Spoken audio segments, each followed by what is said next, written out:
natamani sana nyinyi muwe mfano kwa watu wengine. Shule hii mimi naijua vizuri, naifuatilia matokeo yake kila mwaka.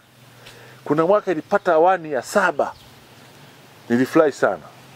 Ilipatikana awani ya 7 hapa, ikapatikana awani ya 7 Shantamine, na aliyepata awani ya 7 hapa anatoka karibu kilomita 10 kutoka hapa. Aliyepata awani ya 7 Shantamine huwa anatembea kilomita 18. Yaani mimi niliamini kwamba huku kijijini kuna watoto wana akili sana, wanahitaji tu tuwaaminishe kwamba serikali hii inawapenda na kwa kweli watengenezee mazingira mazuri ya nini, ya kusoma. Kwa hiyo mwalimu huwa nakufuatilia sana kila mwaka, matokeo yakitoka. Ziko shule lazima niangalie.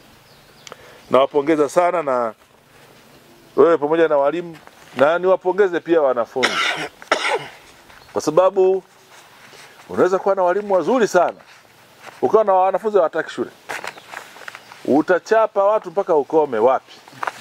Na shule haina fence hii. Ukiamua unaweza kaingia darasani, ukienda kujisaidia unanyoka kwenye mihogo. Na nani atakufuatilia?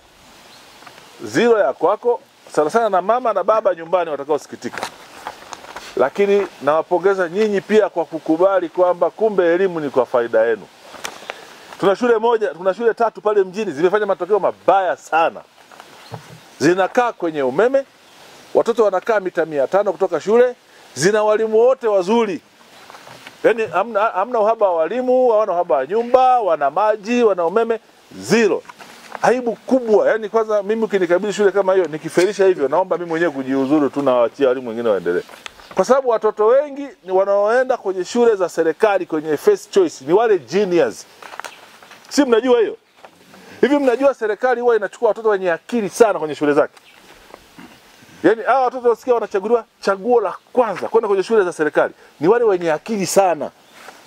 Kwa ukimwona mtoto amepelekwa shule ya serikali hapa akapata 0, ujue umepoteza daktari, umepoteza engineer, umepoteza pilot, kwa sababu huyo mtoto haiwezekani akili zikapotea tu baada ya kufika sekondari.